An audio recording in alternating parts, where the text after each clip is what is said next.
지난 시간에 이어서 오늘 너희 하나님을 보라 마지막 날 5번째와 6번째 주제를 함께 연구하도록 하겠습니다. 시작하는 말씀으로 요한계시록 14장 12, 13절에 있는 내용을 함께 읽고 지난 시간에 다 다루지 못했던 말씀을 함께 연구하고자 합니다.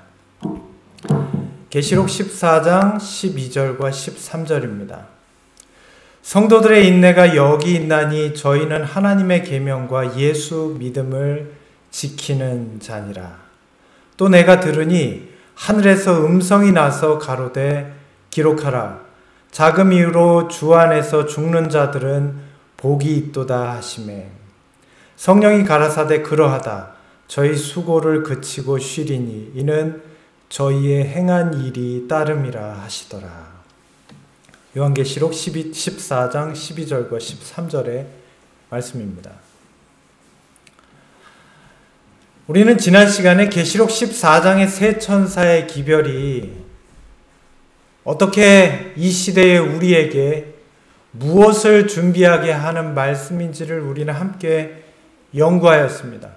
그래서 첫째와 둘째와 셋째 천사로 주어진 이 재림 교회에 가장 확신적인 말씀과 사명이 곧 우리의 심령을 그리스도께서 이루시고 계시는 마지막 하늘 지성소의 속죄 사업으로 우리의 시선을 인도할 뿐 아니라 우리의 마음과 생각이 그분께서 우리를 위하여 예비하시는 하늘의 어린 양의 혼인식, 곧 하나님께서 그 백성과 영원히 혼인이라는 표상을 통해 완전히 하나가 되시는 그 혼인식으로 연합할 시간이 가까웠음을 우리는 깨닫게 되었습니다. 그래야 지금 우리가 살아가고 있는 이 시대, 우리에게 은혜의 시대라고 불려진 이 시대에 우리가 필요한 일은 바로 하늘에서 우리를 그분의 신부인 새 예루살렘의 거민으로 초청하기 위한 그 가운데 우리는 이 땅에서 하늘에 우리를 그 신부로 초대하는, 우리가 거기에 합당한 사람인지를 가르는 조사심판에 참여하는 하나님의 거룩한 백성으로 준비되는 일이 우리 시대에 필요한 일임을 생각하게 되었습니다. 이런 생각 가운데 계시록 14장 12절 13절의 말씀은 바로 우리 재림신자들, 우리에게 우리가 어떠한 심령으로 지금 이 시대에 준비되어야 할 것인지를 기록하고 있습니다. 여기에 하나님의 백성으로 대표된 하나님의 계명과 예수의 믿음을 지키는 자들에게 대하여 하늘에서 한 음성이 있습니다. 자금 이후로 주 안에서 죽는 자들은 복이 있도다. 죽음은 저와 여러분이 가장 두려워하는 일 아닙니까? 아마 우리가 아니더라도 이 지상에 있는 모든 사람들이 두려워할 사건입니다. 자, 그런데 오늘 말씀은 자금 이후, 곧 지금 이후로, 곧 계시록 14장 12절에 있는 이 세 천사의 기별로 주어진 하나님의 복음의 깨달은 이후에 죽는 자들도 복이 있다라고 말씀하시는 것입니다. 그들은 사람들이 가장 원치 않는 죽음을 당했는데 왜 복이 있을까요? 그들은 준비를 마쳤기 때문입니다. 성령께서 말씀하시되 저희의 수고를 그치고 쉬리니 이는 저희의 행한 일이 따름이라. 그들은 그들의 삶으로, 그들의 마음에 있는 진정으로 하나님의 백성임을 나타내 보였기 때문입니다. 이 세 천사의 기별은, 특별히 재림 교회에게 허락하신 이 셋째 천사의 기별은 우리를 준비시키는 하나님의 특별한 복음입니다. 오늘 우리는 이 세 천사의 기별이 이 시간 어떻게 성취되었는지 지나간 시대와 우리 시대를 비추어서 함께 연구해 보고자 합니다. 각 시대의 대쟁투 389페이지에는 이렇게 기록하고 있습니다. 요한계시록 14장의 둘째 천사의 기별은 1844년 여름에 처음 전파되었다. 그런데 그 기별은 그 심판의 경고가 제일 널리 전파되고 제일 보편적으로 거절당하고 또한 교회가 가장 급속도로 타락하게 된 북미 합중국 교회들에게 직접적으로 적용되었다.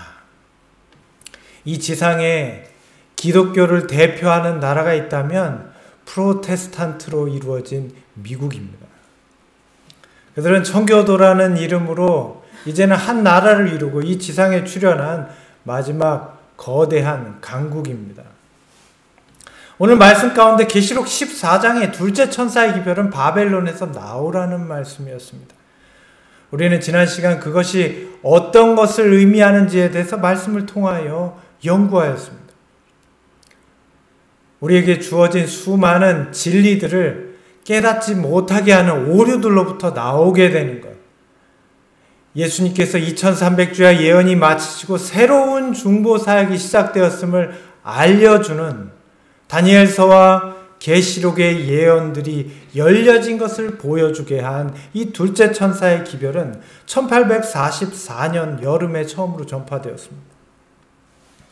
그래서 이 수많은 오류로부터 나오게 되는 이 개신교회의 수많은 오류로부터 잘못된 가르침으로부터 벗어나게 되는 일이 둘째 천사의 기별로 1844년에 재림운동으로 성취된 것을 우리는 알고 있습니다. 그들에게 들렸던 가장 큰 음성은 무엇이었습니까? 밤중에 큰 외침이 있었던 소리인데 열처녀의 비유에 등장하는 내용입니다. 밤중에 소리가 있어 보라 신랑이로다 맞으러 나오라. 그리스도의 임박한 재림 곧 어린 양의 혼인식이 가까웠음을 알리는 기별이었어요. 자, 그런데 여기 계시록 18장에 보면 계시록 14장에 있었던 둘째 천사의 기별이 이미 지나가 버린 시대인 이후의 시대인 계시록 18장에 다시 반복되는 것을 볼 수 있습니다. 둘째 천사의 기별은 1844년에 여름에 이미 성취되었는데 왜 또 반복되는 것일까요? 그 의미에 대하여 이어지는 말씀은 이렇게 설명하고 있습니다. 당시의 교회들이 재림의 빛을 거절한 결과로 도덕적 타락을 경험하였으나 그 타락은 극도에 달한 것이 아니다. 여러분, 성경의 예언은 마지막을 향하여 달려가고 있습니다. 또한 그 예언은 마지막 때의 특별한 성취를 우리에게 알려주고 있는 것입니다. 이 예언의 마지막 때는 다니엘서 8장 이후에 나타난 11장 40절 이후에 나타난 마지막 때는 바로 1798년 2300주야의 예언과 1260년의 예언이 마치는 1798년 이후 예수님의 하늘 지성소의 중보사역이 시작되는 시대가 곧 마지막 때입니다. 어린 양의 혼인 기약이 가까운 것, 이것이 곧 마지막 때를 의미하는 것입니다. 그러므로 재림운동이 시작된 1844년 어린 양의 혼인 기약이 가까웠다는 밤중 소리 보라 신랑이로다 맞으러 나오라는 이 음성이 외쳐지던 이 시대의 시작은 마지막 때가 가까웠다는 것을 증거하고 있어요. 그래서 이 둘째 천사의 기별은 이 마지막 때에 교회를 깨우기 위한 이 지상에 잠자고 있는 교회들을 깨우기 위한 기별이었어요. 바벨론에서 나오라는 말씀은 그 당시 이 기별을 거절했던 개신교회를 향한 외침이 맞습니다. 진리를 깨닫고 그리스도의 재림을 기다리던 사람들은 그 가운데서 나오라는 음성으로 분리되었습니다.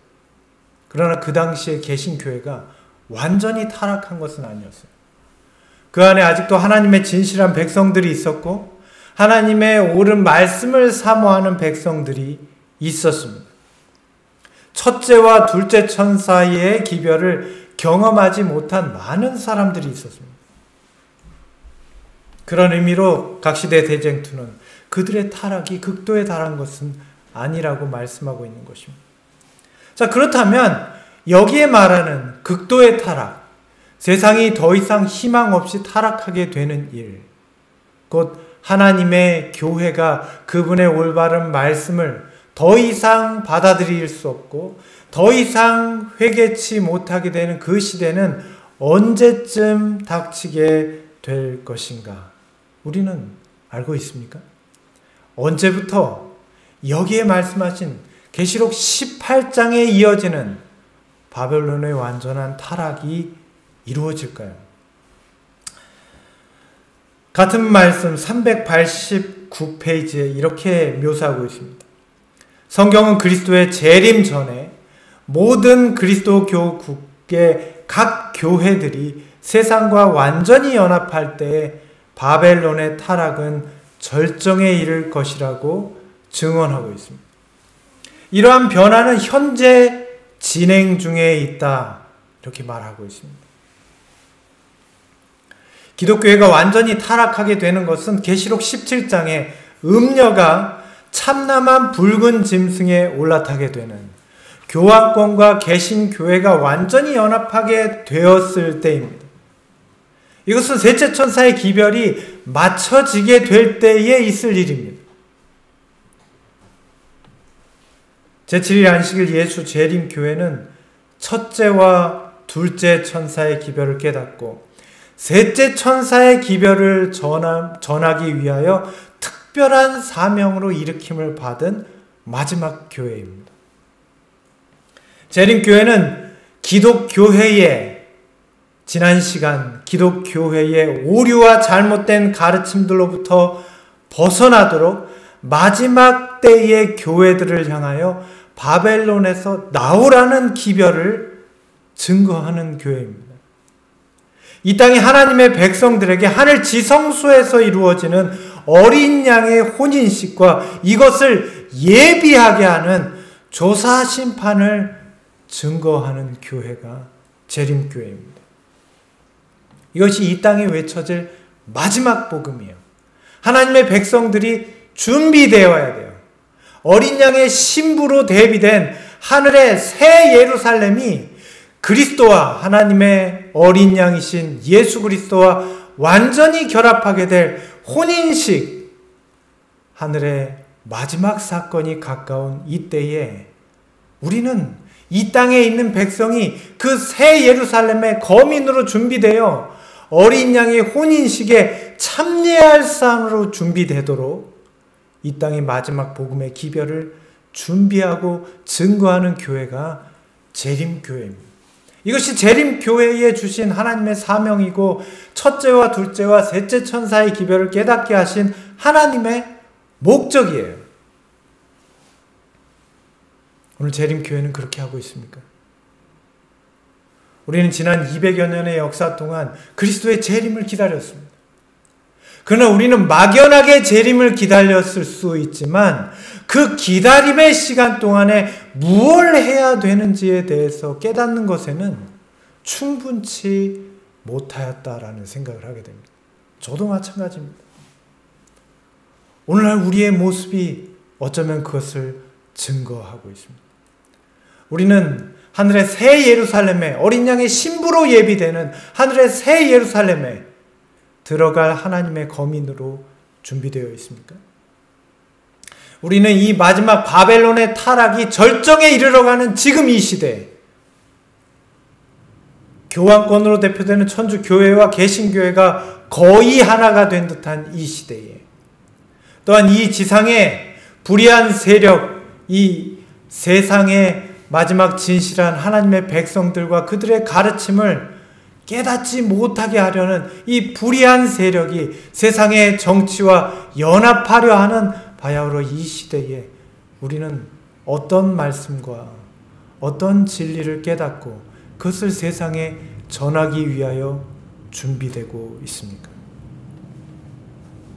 이것이 이 땅에 외쳐질 마지막 복음입니다. 그렇다면 이 재림교회에게 허락하신 이 셋째 천사의 기별, 이 마지막 기별은 어떻게 맞춰지게 될까요? 어쩌면 우리의 운명 같은 모습일 수 있습니다. 초기 문집 279페이지에는 그것을 이렇게 증거하고 있습니다. 나는 셋째 천사의 기별이 맞춰지는 때를 바라보게 되었다. 하나님의 능력이 그의 백성들에게 임하고 그들은 자기들의 일을 완수하고 그들 앞에 있는 시련의 때를 위하여 준비하고 있었다. 하나님의 마지막 복음의 기별이 그 교회를 통하여 증거되고 있습니다. 이제 그 기별은 거의 맞춰지게 되었어요. 우리는 시련의 때를 준비하고 있어요. 하나님의 백성들에게 어떤 시련의 때가 준비되고 있는 것입니까?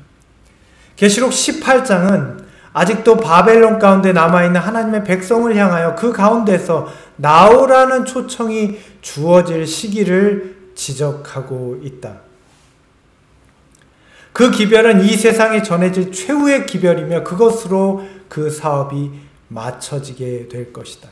이제 이 세상에 하나님의 진실한 백성들을 향하여 마지막 이 타락한 바벨론인 교회와 변질되어가는 그 안에서 하나님의 진리를 붙들고 살아가는 하나님의 백성들을 향하여 이젠 그 오류와 잘못된 가르침으로부터 벗어날 때가 되었다는 것을 증거하는 것이 이 마지막 때의 기별입니다. 오늘 우리는 이 오류로부터 벗어나 있습니까? 우리는 이 세상에서 하나님의 진실한 진리를 붙들고 사는 백성입니까? 아니면 이 세상에 속하여 하나님의 진리를 점점 더 잃어버려가는 백성입니까? 이 기별은 밤중 소리가 1844년에 있었던 둘째 천사의 기별에 포함되었던 것처럼 셋째 천사의 기별에 추가되는 것 같았다. 만약 이 재림교회가 이 진리의 사명을 끝까지 올바르게 성취할 수 있었다면 아마도 계시록 18장에 있는 다시 반복되는 둘째 천사의 기별과 다시 반복되는 밤중 소리의 외침은 없어도 될 것입니다. 그러나 하나님의 지혜는 우리의 연약함을 알고 있어요. 셋째 천사의 사명으로 일어선 이 재림교회는 이제 이 지상에 출현한 마지막 교회, 라오디게아 교회가 되었습니다. 오늘 우리는 진리의 능력을 거의 잃어버린 상태에 있습니다. 우린 연약해졌어요. 우리의 진리와 우리의 기별은 연약해졌어요. 우리의 삶의 모습은 연약해졌어요. 하나님의 진리인 그분의 율법과 예수의 믿음은 우리의 삶에서 잘 나타나지 않습니다. 우리는 두려움 가운데 있어요. 우리는 앞으로 다가올 시련 가운데 준비되지 못한 상태에 있습니다. 이것을 해야 할지 저것을 해야 할지 우왕좌왕하는 상태에 있어요. 우리는 혼란 가운데 있습니다. 오늘 마태복음 25장에 나타난 이 열 처녀에 나타난 이 비유처럼 잠자고 있는 이 세상에 신랑이 이로다 맞으러 나오라는 음성이 외치게 된 때에 우리는 깨어나야 합니다. 다시 이 밤중에 깊은 소리, 마지막 혼인식이 가까웠다는, 이 혼인식이 마치게 되면 이 지상에 그리스도께서 그 백성들을 데리기 위하여 오시는 것입니다. 그러므로 우리는 이 시대에 준비되어야 합니다. 그 나라의 거민으로 준비될 뿐만 아니라 이 소식을 전해야 할 백성으로 준비되어야 합니다. 이 지상은 이제 하나님의 남은 한 백성, 하나님의 계명과 예수의 증거를 가진 한 백성이 나타나기를 고대하고 있어요. 그들을 통해서 이 계시록 18장에 하나님의 성령이 그들을 통해 나타나 이 세상의 마지막 복음의 기별을 증거하고 하나님의 백성이 준비되었음을 알리는 조사 심판이 맞춰지고 하나님의 어린 양의 혼인식이 이제 이르렀음을 증거할 한 백성의 출현을 기다리고 있어요.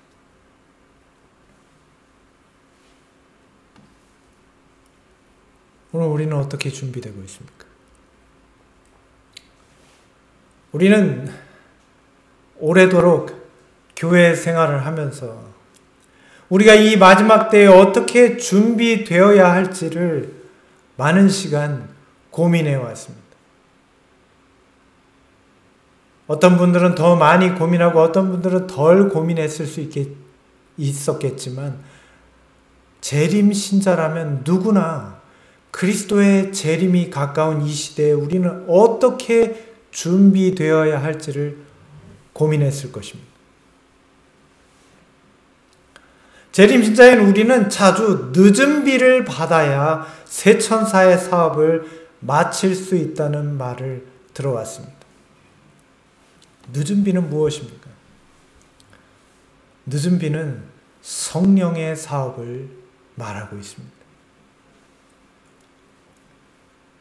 신약시대 제자들에게 하나님의 성령의 임재를 통해 이른 비를 경험한 그들이 그리스도의 복음 사업, 복음의 씨를 뿌리는 사업을 완수할 수 있었던 것처럼 이 마지막 때 하나님의 백성을 그 기별 가운데 거두어들이는 마지막 사업인 이 추수의 사업은 늦은 비 성령을 받음으로 완성된다고 말합니다.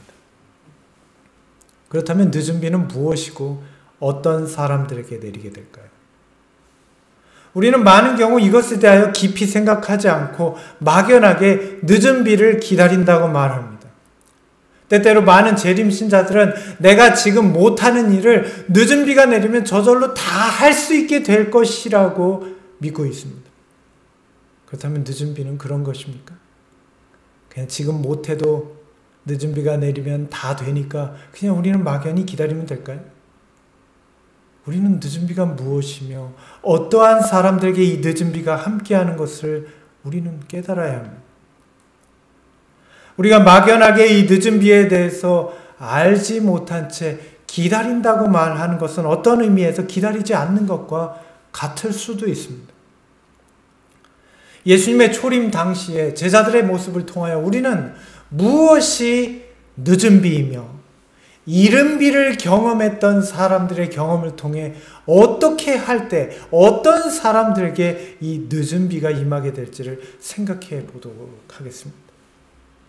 초림 때 예수님의 제자들은 그리스도의 마지막 지상에서의 구속 사업인 십자가를 앞두고 예수님의 말씀하신 많은 가르침을 들었습니다. 그러나 그들은 주님께서 증언하신 내용을 깊이 있게 이해하려 하지 않았습니다. 그들은 모두 각자의 생각으로 예수님을 쫓았어요. 그 결과는 무엇입니까? 결국 주님께서 그들을 준비시키기 위하여 수많은 시간 가르치셨던 그리스도의 마지막 구속사업인 이 지상에서의 마지막 구속사업인 십자가에 달리셨을 때 그들은 엄청난 실망을 겪을 수밖에 없었습니다. 모든 제자들이 다 주님을 떠났습니다. 그들은 실망했고 좌절했고 심지어 어떤 자들은 주님을 배신했어요. 늦은 비의 경험도 이와 같을 것입니다. 늦은 비 성령은 주님께서 이 마지막 때에 주신 말씀의 의미를 깊이 깨닫고 그것을 쫓아 살고자 열망하는 백성들에게 주어질 것입니다. 늦은 비는 첫째와 둘째 그리고 셋째 천사의 기별을 경험한 자들에게 내리는 하늘의 선물입니다. 이 기별을 경험하지 못한 자들에게 늦은 비는 함께할 수 없을 것입니다.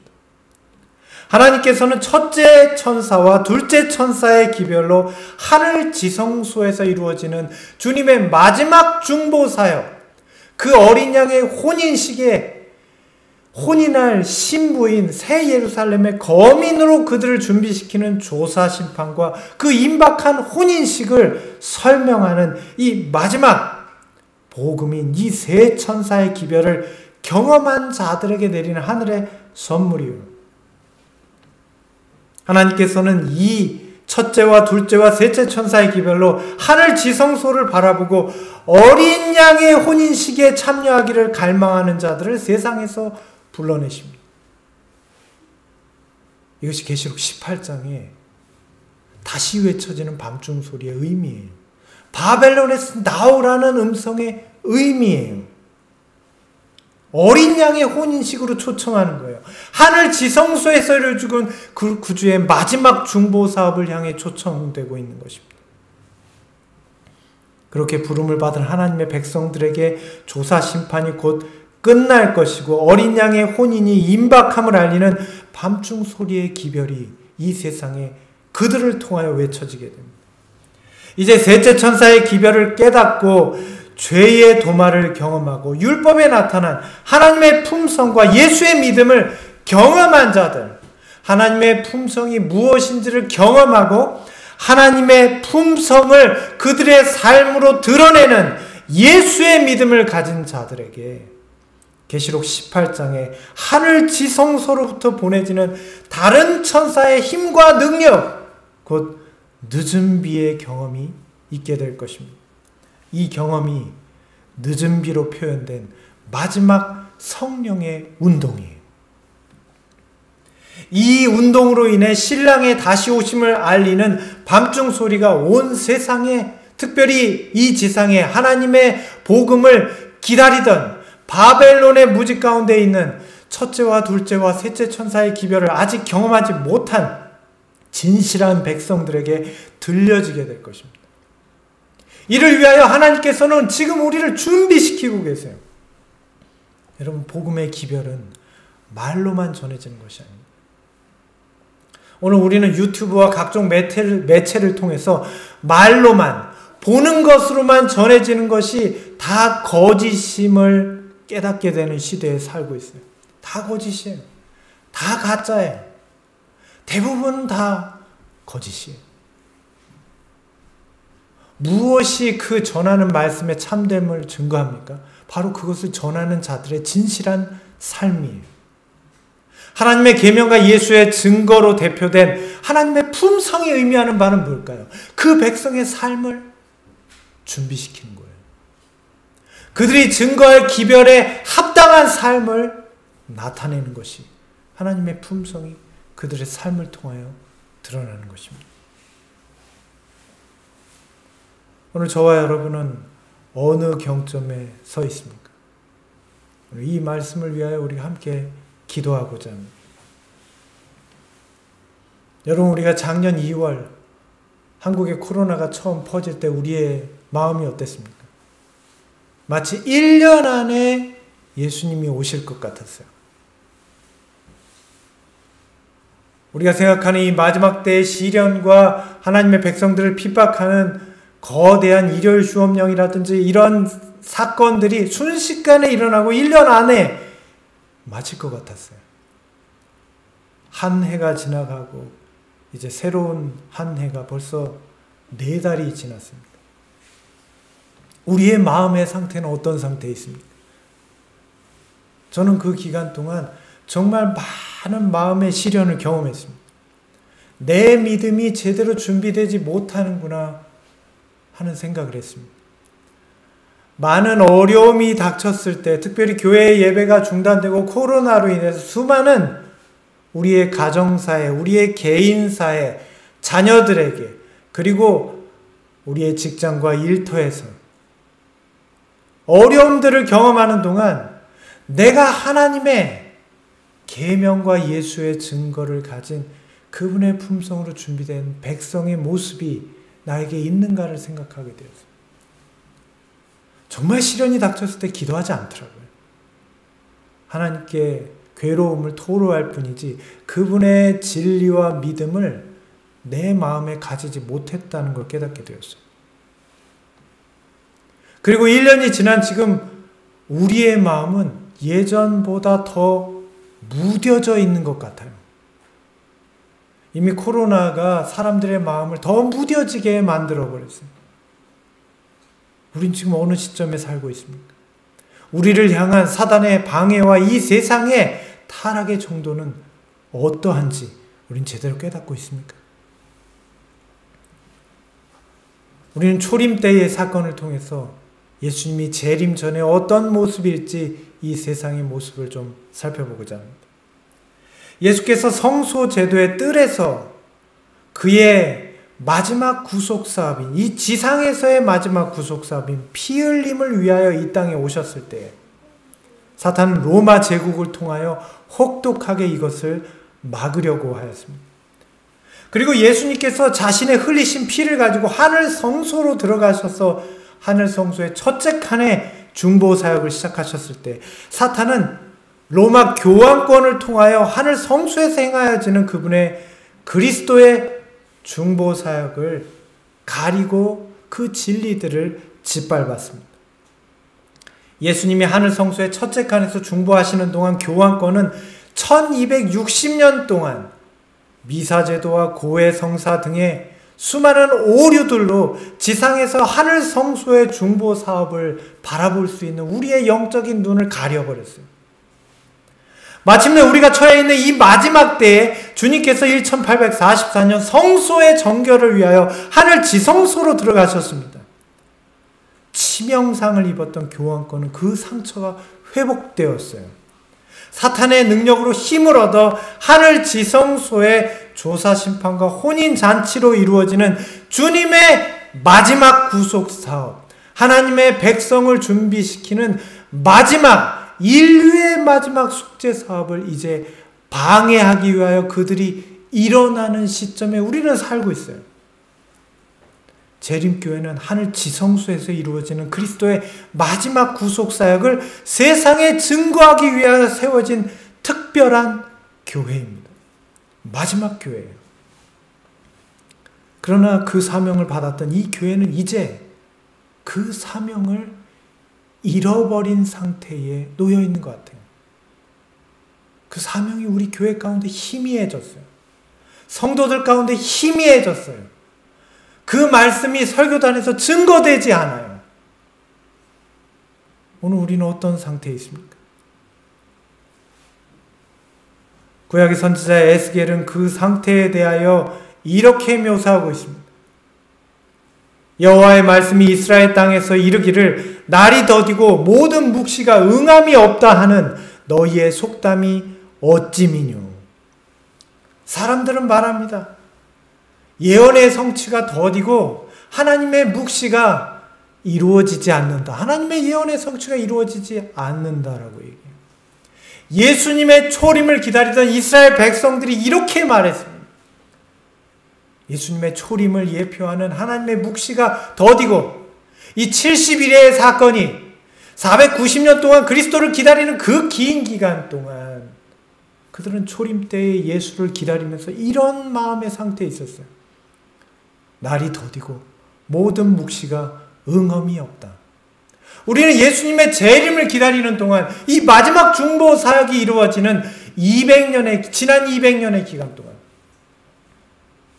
우리는 어쩌면 예수님의 재림은 더디고 그분의 예언의 성취는 응함이 없다라고 생각하고 있지는 않습니까?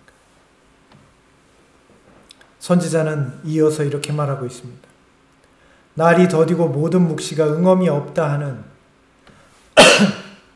너희의 속담이 어찌미뇨.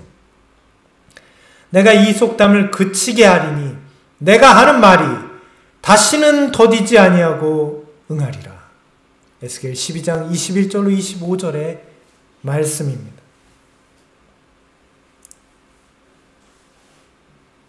오늘 우리는 이 세상에 떠도는 사람들의 말들, 하나님의 말씀을 가볍게 여기고 하나님의 예언들을 무시하는, 묵살하는 태도를 보이는 많은 사람들이 이 세상에, 그리고 기독교회 안에, 그리고 재림교회 안에 있는 것을 보게 됩니다.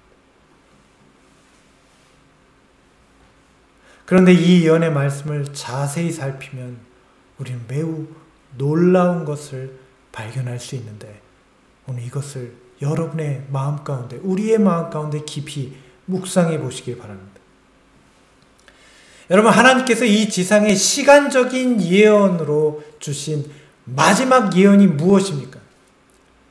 2300주야예요.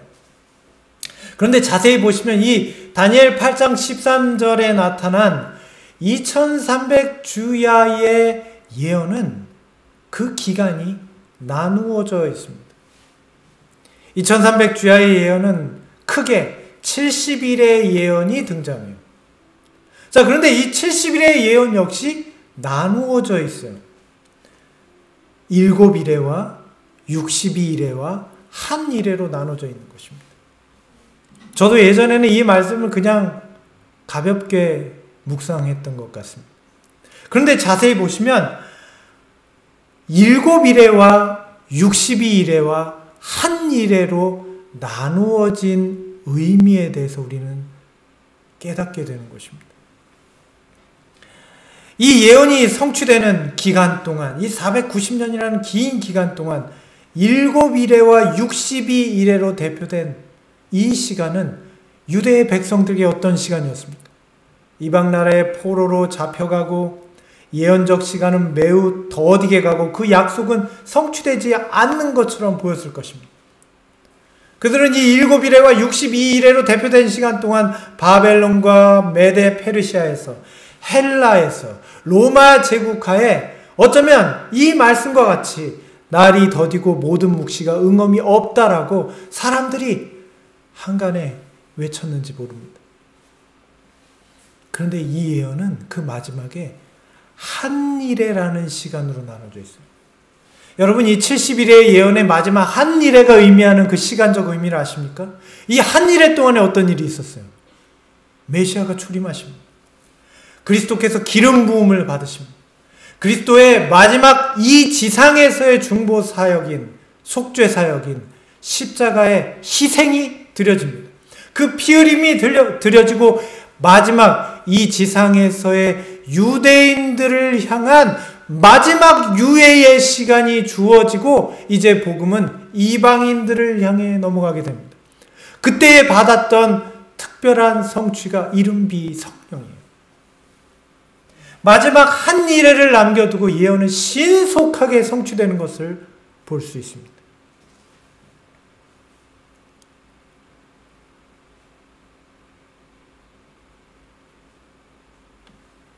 오늘 2300주야의 예언은 어떻게 나눠져 있습니까? 2300주야의 예언 역시 그 기간이 나누어져 있어요. 특별히 그 안에 등장하는 기간 중에 우리가 알고 있는 것은 1260년이라는 마지막 때를 알리는 예언의 성취예요. 이 예언의 성취로 로마 교황권이 몰락하지 않습니까? 그런데 이 예언 역시 한 때와 두 때와 반 때로 나눠져 있어요. 여러분, 이 1260년이라는 긴 기간 동안 하나님의 복음, 예수님의 제자들의 초림으로 탄생한 그 교회에서 예수님의 재림의 소망을 안고 살았던 하나님의 백성들의 모습을 생각해 보셨습니까? 로마와 교황권의 그 긴 핍박과 그 가운데 순교한 수많은 백성들, 그들은 죽어가면서 예수님의 재림을 기다렸어요. 그들에게 나타날 마지막 사건을 기다렸어요. 그런데 어쩌면 그들은 그 긴 기간을 보내면서, 중세의 암흑기 그 긴 기간을 보내면서 날이 더디고 모든 묵시가 응함이 없다라는 그런 시간들을 경험하지 않았겠습니까? 그런데 이 예언 역시 한 때와 두 때와 반 때로 나눠져 있습니다. 자, 그 마지막이 이르자 예언이 어떻게 되죠? 교황권의 몰락을 알리는 1798년으로부터 성소의 정결을 알리는 1844년까지 예언은 순식간에 성취됩니다. 교황권의 몰락과 미국의 출현, 다니엘서의 임봉이 풀리고 재림 운동이 일어납니다. 1월 성신에는 징조가 있었고 첫째, 둘째 천사와 밤중서리의 예언이 모두 성취됩니다. 비로소 마지막 때를 알리는 셋째 천사의 기별을 들고 재림교회가 출현하게 됩니다. 이것이 모두 1798년, 이 마지막 반때의 기간이 가까운 때로부터 일어난 사건들이에요. 주님께서 지성소에 들어가시고 단번에 성소 정결을 이루실 줄 알았던 재림교회는 지금 어떤 상태에 있습니까? 재림의 소망이 시들해져 있습니다. 그러나 우리는 마지막 때를 알리는 사건이 공산주의 정권의 몰락과 교황권의 부활과 미국을 중심으로 한 세상 정치와 경제의 변화, 지구 환경과 사람들의 마음의 변화를 알리는 코로나19로 인해서 우리에게 알려주는 이 세상의 마지막 변화와 예언의 성취들이 속속들이 성취되어 가는 것을 우리는 볼 수 있습니다. 왜일까요? 이 예언의 마지막에 어떤 일이 있게 될까요? 우리는 이 예언들의 성취를 보고 이 마지막 때에 일어나야 될 매우 특별한 한 사건을 앞두고 있습니다. 그것은 곧 늦은 비를 경험하게 될 하나님의 한 백성들의 출현이에요. 예수께서 하늘 지성소에서 중보하시는 그분의 사역을 깨닫고 예수의 믿음을 지키는 한 백성이 이 마지막 때에 출현해야 합니다. 그들에게 늦은 비 성령이 내릴 것이에요. 이 백성으로 인해서 동북에서부터 이르는 다니엘 11장 44절에 있는 이 예언의 성취가 이루어지고 이 땅에 사단의 세력을 대표하는 마지막 짐승의 세력인 마지막 바벨론의 세력이 분노하게 되는 일이 있게 될 것입니다. 이 진리의 백성에게 성도의 옳은 행실이 나타날 것이라고 계시록 19장 8절에 말씀하고 계십니다. 오늘 이 진리를 깨닫는 자들은 이 시대에 그리스도를 따르도록 부르심을 받은 역사의 마지막 백성들임을 기억하시기 바랍니다. 오늘 우리는 어떤 삶을 살고 있습니까? 오늘날의 기독교의 모습은 또한 어떻습니까? 저는 이제 여러분과 함께 기도드리고자 합니다. 기독교의 철학자 C.S. 루이스는 오늘날 교회의 형편에 대해서 이렇게 말했습니다. 지금 우리가 애쓰고 있는 일은 이른바 자아를 지키면서 개인의 행복을 인생의 최고의 목표로 삼는 동시에 선량해지는 것입니다. 어쩌면 저와 여러분이 바라는 그리스도의 품성으로 거듭나는 일이 오늘 교회의 현실을 보여주는 이 말씀과 같은지도 모르겠어요. 우리의 이기적인 자아는 끝까지 붙들어주면서 동시에 우리의 인생의 목표를 다 추구하면서 동시에 선량해지고자 하는 그런 모습을 가지고 있지 않습니까? 그럼 이어서 이렇게 말합니다. 자신의 생각과 마음은 제멋대로 굴게 내버려 두면서 돈이나 쾌락이나 야망에 빠지게 내버려 두면서 동시에 정직하고 순결하며 겸손한 사람이 되기를 바라는 것이죠. 그러나 그리스도는 결코 이렇게 할 수 없다고 정확하게 경고하셨습니다. 정직한 기독교 철학자의 증거예요. 오늘 어쩌면 이렇게 생각하고 있지 않습니까? 우리는 왜 우리는 이 마지막 때에 그분의 백성으로 준비되지 못하는 것처럼 느껴질까요? 오늘 주님의 말씀은 이렇게 말씀하십니다. 가시나무에서 포도를 또는 무화과에서 엉겅퀴에서 무화과를 따겠느냐. 오늘 우리는 가시나무처럼 살고 있지 않습니까? 우리는 엉겅퀴처럼 가시를 여전히 품고 있는 거 아니에요? 우리의 이기적인 자아를 굴복시키지 않은 채 여전히 하나님의 백성으로 거듭나고자 바라고 있지는 않습니까? 포도 열매를 맺고 싶다면, 무화과 열매를 맺고 싶다면 우리는 가시나무인 엉겅퀴인 상태에서 벗어나야 합니다.